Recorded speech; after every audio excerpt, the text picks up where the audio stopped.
নতুন নতুন সব কিছুই ভালো লাগে, তবে সেটা ভালোবাসা না ভালো লাগা সেটা ধীরে ধীরেই বোঝা যায়। তো আজকে আমি দেখো বিকালবেলাতেই পুচকুসোনাকে সাথে নিয়ে গিয়ে কিছু ফুল গাছের ডাল কেটে এনেছি।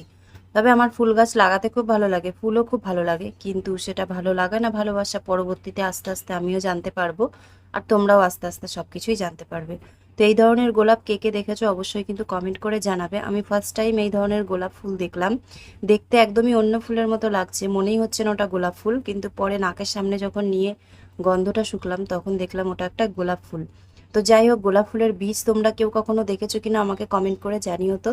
আমি কিন্তু প্রথমবার দেখেছি। কিছু সার মাটি জড়ো করছি গাছগুলোকে লাগাবো বলে। তো এটা হচ্ছে গোলাপ ফুলের বীজ, মানে ফুলটা যেখান থেকে হয় তো তার নিচেই কিন্তু এই বীজটা হয়। তো তোমাদের সাথে শেয়ার করলাম, এই বীজটাকে লাগাবার আমার ইচ্ছা আছে, দেখা যাক লাগালে গাছটা হয় কিনা। আর পুচকুসোনা এখানে মাটি জড়ো করছে, কারণ আমরা এখন গাছগুলোকে ভালোভাবে লাগিয়ে দেবো।